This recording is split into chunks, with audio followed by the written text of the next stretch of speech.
Well, lunch and two buckaroos. Let me make an adjustment here. Anyways, how the heck are you? I am Tom the Beer Whiskey Whisperer. It took me a little longer to get this going than I thought, man.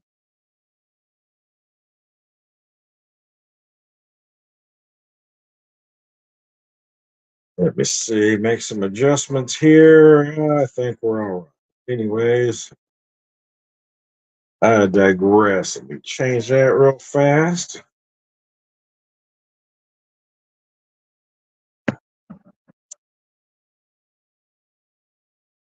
See if that worked.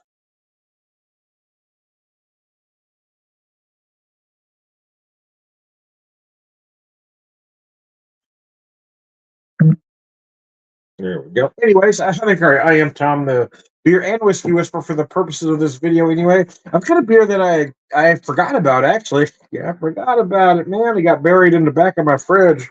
I hope it's okay. It's a style that should be all right anyway. It's a 7.2% Belgian style Abbey Ale from Martin City Brewing at a Kansas City Mo. So let's pour that.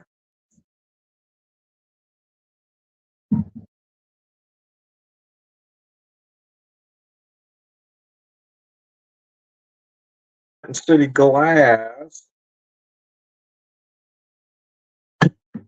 Oh yeah, nice. That looks nice. I think we're okay. Smells like an Abbey Ale. Smells like an Abbey Ale. Anyways, let me set that down for a second. I'm gonna pour me some whiskey too. I've got a few things.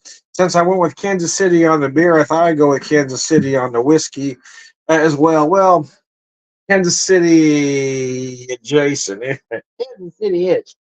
Weston, Missouri, actually a little bit north of KC, but we're going to call it KC for the purposes of this video. Out of Weston, Missouri, it's the holiday, the very end of my soft red wheat Rickhouse proof. I bought this back in August. So how much I got left here.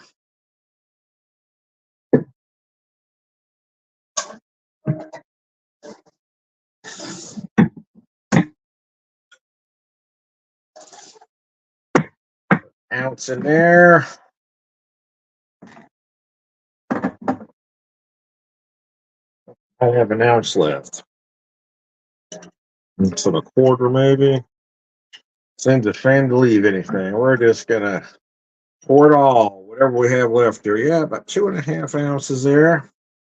Just shy of 3, I think, is where we're gonna end up there. Anyways, I digress. How the heck are you? I am Tom the Beer and Whiskey Whisperer for the purpose of this video. Happy Saturday to you. I did have to work just a couple hours today. No biggie though. It was a lot of fun and can hardly call it work. I love doing tastings, man. I love working with beer again for a brewery again. Oh, Nutty Nose. I don't remember before. There's like a little toasted hazelnut on the nose. Oh yeah, those big fruity notes of an Abbey Ale. Travis says, I've been watching your beer reviews for years. Well, I appreciate that, Travis. Jason says, afternoon, sir. I'm going to post your comments up there. Thanks for tuning in, guys. As always, if you have any questions or comments, please put it up on the screen. I will answer almost anything. Unless you've got an agenda, then I'm not. Been doing this a long time, so I have acquired my share of trolls over the years. I'm just not going to give them a platform. Let me set that down. Yeah, I didn't realize that one was still in there. I thought I drank all those. I had one hiding there. As you can see, that's a very generous pour of my holiday Rickhouse soft red wheat. Let me show you that the glass I'm using with the holiday name on it. This is a very interesting product. It's a 6-year-old soft red wheat Rickhouse proof Missouri straight bourbon whiskey. So it's a wheated bourbon at 119.9. Just a tiny bit left in the bottle. I don't want to waste that. Waste not, want not. Anyway, yeah, get every last drop out of that damn bottle. Anyways, I digress. In case you're wondering, no, I'm not really in this, noir office behind me. Just trying to set a mood. Put in my 12 hours now, nothing to do but throw a few back. Do what you got to do, brother. I have no judgment. Yeah, like I said, I was technically off today, but I did do a tasting for a couple hours, but I don't know that you'd call that work because I enjoyed every minute of it. I love doing tastings. It was my favorite part of the job back when I was with Saddlebach in Springdale, Arkansas.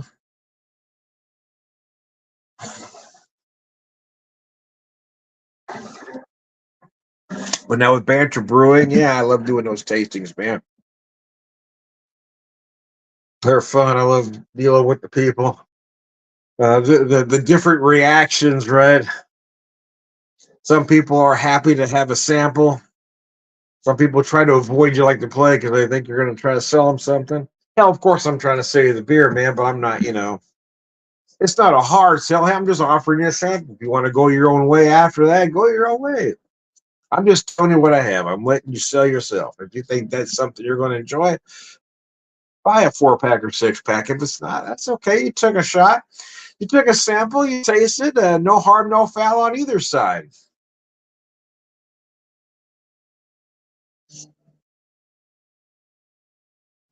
Nobody's asking to sign a contract. Some folks were nervous. No, I'm good. And then I've had a couple come up and they take a sample. Oh, I don't like beer, but I want to try it anyway. Okay. I don't like stouts, but I just want to sample. All right, do what you got to do. No judgment. Oh, mercy. The nose on this bourbon is solid. I'm a bigger fan of a traditional bourbon. In all honesty, I'm on record as saying so. I do like a traditional bourbon that uses rye as a secondary because I think there's a reason you need that rye to balance the sweetness of the corn.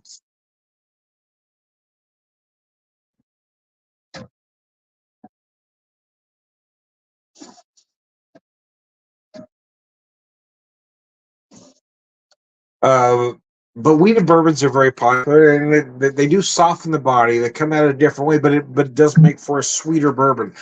Jason says, "Where you working at? No longer a chef." Well, Jason, technically, I was never a chef per se.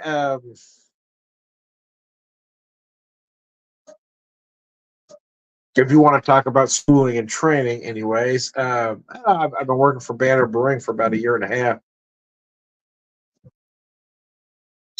But the position has evolved a little bit in that time. Behind the bar beer tending, but they've also put me in charge of their cocktail program, so that's been a lot of fun too.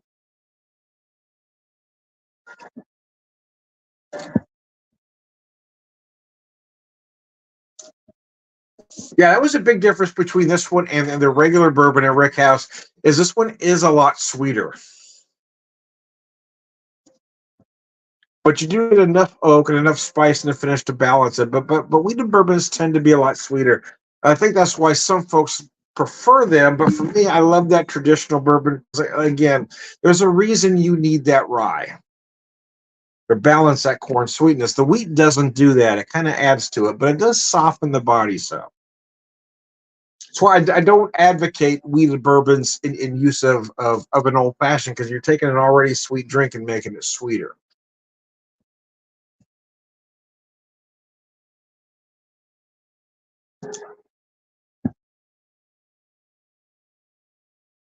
But the viscosity of this whiskey is just incredible. It's just a very enjoyable whiskey to drink, even at that proof. But at that proof, I've seen you've led me to go out eat lots for breakfast. Oh, I appreciate that, man. I've always enjoyed cooking. My dad was a chef in his younger days before he had most of his kids. And the way that I've never had any proper training, there's a lot of things I've learned over the years. But I do enjoy cooking. But I don't know that I'm qualified to call myself a chef of any kind. Although there was a couple years ago, they referred to you as a chef when when I ran a camp kitchen, summer camp kitchen, not far from here.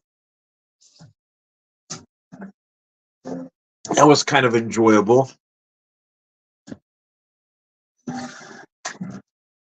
to feed that many people on the daily through breakfast, lunch, and dinner for about 120 every day was an interesting experience, especially since I never had the help that I was promised. But I don't know if I would, and they referred to me as a chef there, but I don't know that I have the audacity to call myself a chef, not having the formal training, not having gone through culinary school.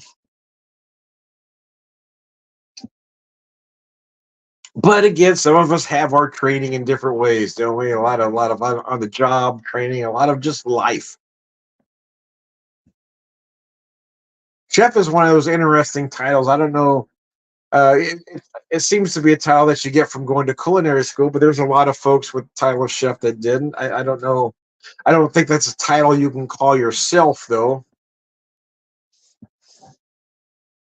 Drinking a Coors Banquet and a few sips of Four Roses. I can dig that, Travis. I can dig it. I'm not a big Coors guy for a lot of reasons, but Four Roses isn't bad.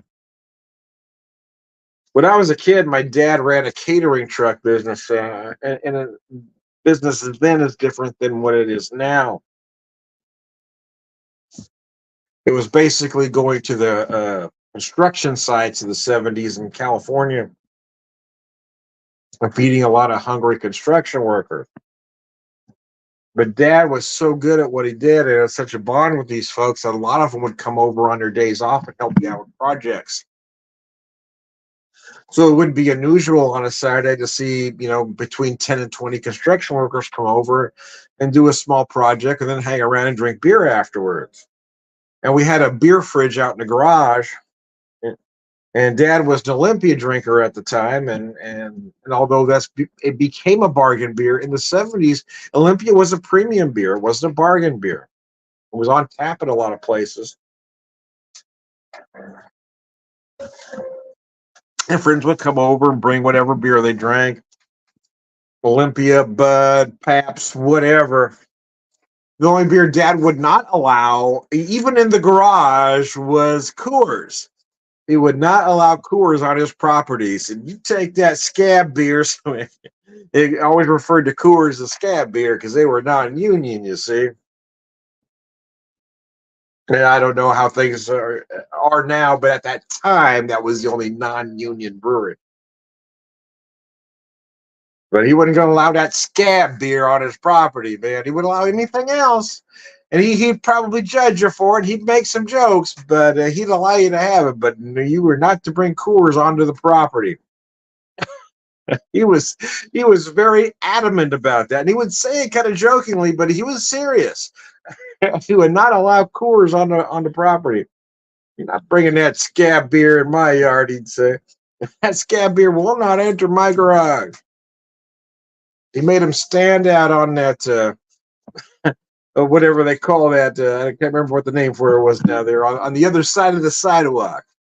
The sidewalk, the little piece of turf before the street. He'd make you stand there and drink that Coors. He would not allow it on his property.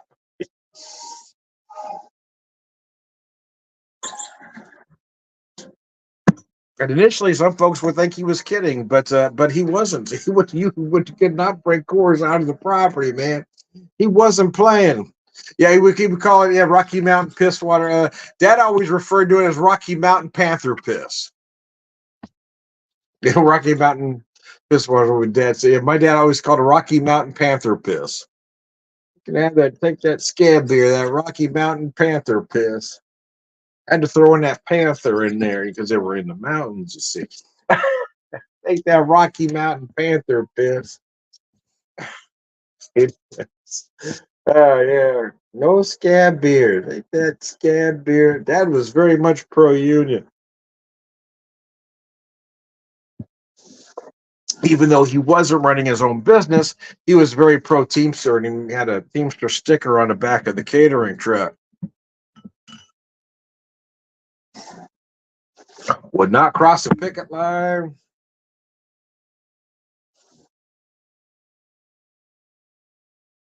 When various sites had, I mean, it didn't happen often, but when various sites would have strikes, he would take the truck and service the folks on the picket line. He would not cross that picket line to serve those scab workers on the other side, but he would get food to those folks on the picket line. That's how Dad was.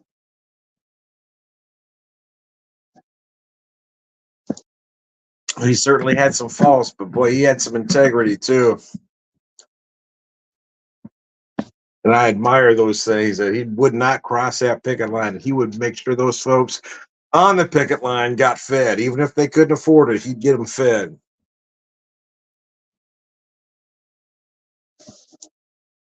Unfortunate thing is, I do remember him, saying a few racial slurs upon occasion. But then I remember him in private doing, you know, doing nice things for everybody. And it almost seemed like some of that bravado was for show and it wasn't real.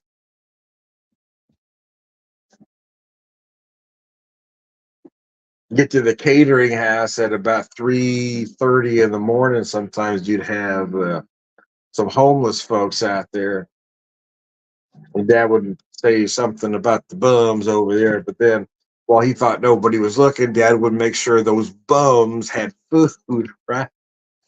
Anything day old he had, he would give to them.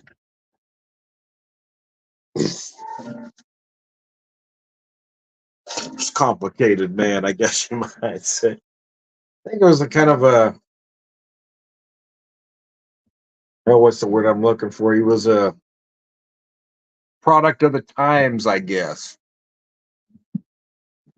You were supposed to act and react a certain way, but when when he thought nobody was looking, he would act completely different than how a lot of people perceived him.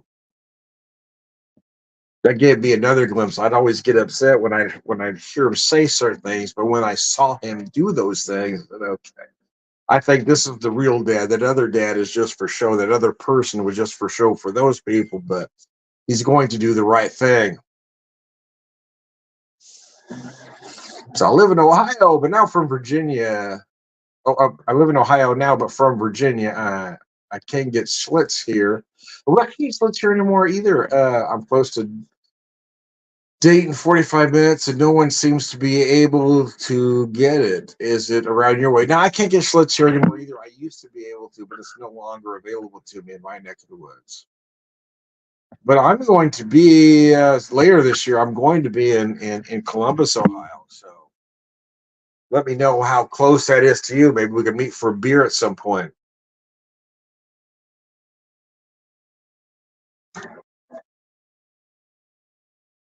Wife and I are headed that way for our 30th anniversary. Poor woman has to deal with me for 30 years. Anyway, yeah, it's kind of strange how we ended up at Columbus. I started looking at, was want to do something better than usual, I guess. We'd only been able to take a couple days here, a couple days here. We want to take a longer trip for our 30th. We didn't want to fly, and we didn't really want to drive an incredible long way. I knew we wouldn't be able to take a lot of time, but maybe a week or so.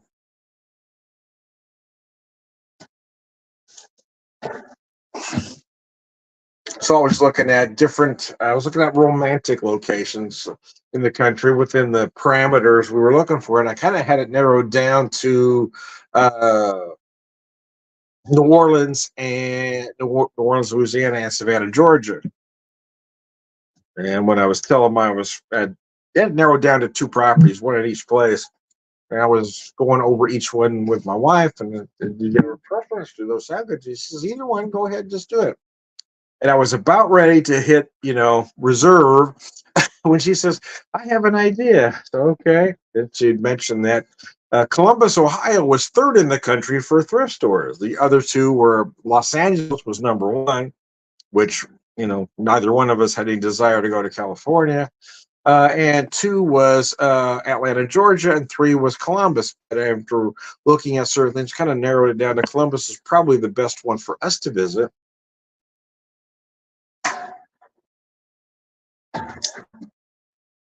And I have some friends not far from there, but also I knew Columbus in particular had a large craft beer community, a lot of breweries in that area. So I figured out what the hell. She's got a lot of thrift stores. I got a lot of breweries. Everybody wins.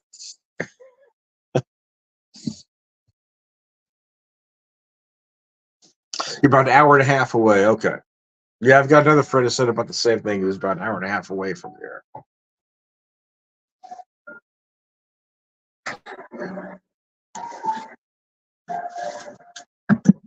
And neither of us had been to that part of the country before, so. And like I said, we thought about Savannah, Georgia, but I don't think either one of us had desire to go to Atlanta. It was more big, a little too much big city for us. And we kind of felt the same way about Los Angeles, and I didn't think it'd be the type of thrift stores that we were looking for. Or let me rephrase that. She was looking for.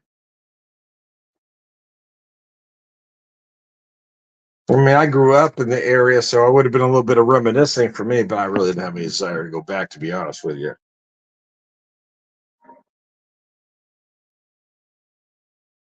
I didn't leave anything behind when I left. There's no reason to go back. I tend to be one of those folks that doesn't look back. Once I've left that region, I usually have no desire to see it again.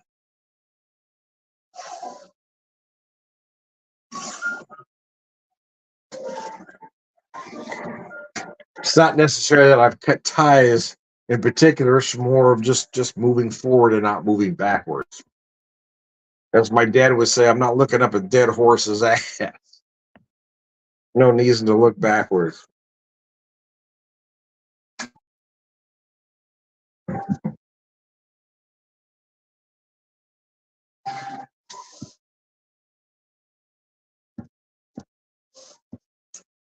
Travis says he's been with wife for 28 years. He's only 48. Yeah, you got married. I didn't get married till I was 29, man. Like Hilltop Brewery. I'll look them up, man. I don't know that's one of them that I've looked at so far. I'll check it out.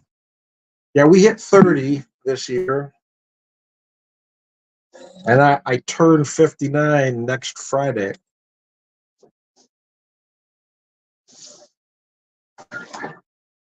It creeps up on you, man. It creeps up on you.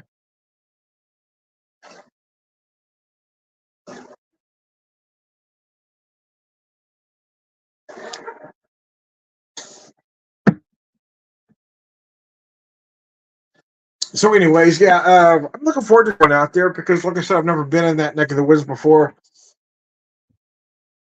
The area we're staying in is there are several craft breweries near there. Um, a couple, two or three within walking distance. A lot of restaurants and stuff close, and then we've got a place that has a kitchen as well.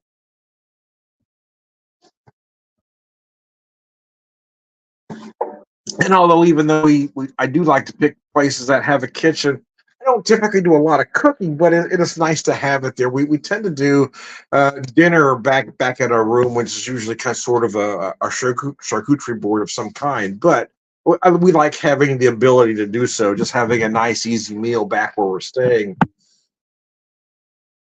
And dinner is always more expensive out. So if we eat out, it's usually lunch, or breakfast, and/or lunch.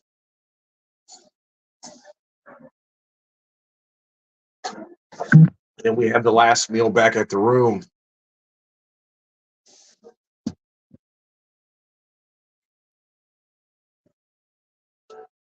Bear with me, folks. I just had a message come in. Let me check it real fast.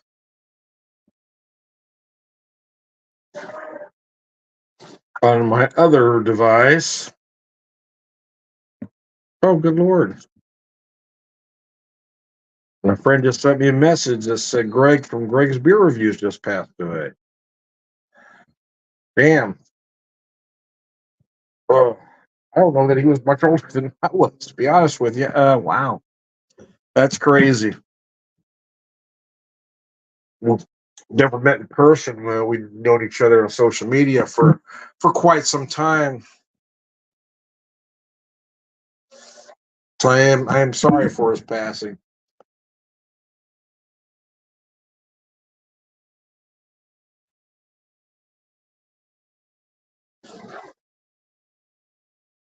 No, you're getting older when I see all your friends, see all your friends passing away. Every once in a while, you notice some friend will post somebody from high school. So I don't know. There's just nothing you can do about it. I guess. Here's to you, Greg. You were a lot to the beer community. You'll be missed. Congratulations, 30 is a big deal. You'll surely love your time at Columbus. I hope so. I think we will. I've been looking up a lot of things, especially in the area where we're staying. Again, different restaurants and shopping for my wife and that kind of thing. So I think my background is ending. Apparently, I talked too long. It's changing. You talked too long, man. The background changed on you. What the hell? I was magically transported, as you can see. I didn't expect that, man. What the hell just happened, man? Oh, no, there it is. That was the end of that one, I guess. Now a new one started. Anyways, I talked too long, man. That was just a shorter one than I thought it was. Like, well,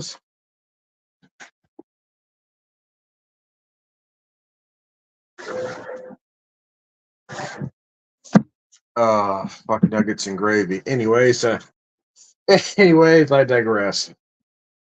We'll work on wrapping this up. I did talk longer than I expect. Sometimes I get carried away. I am Tom the Whiskey Whisperer.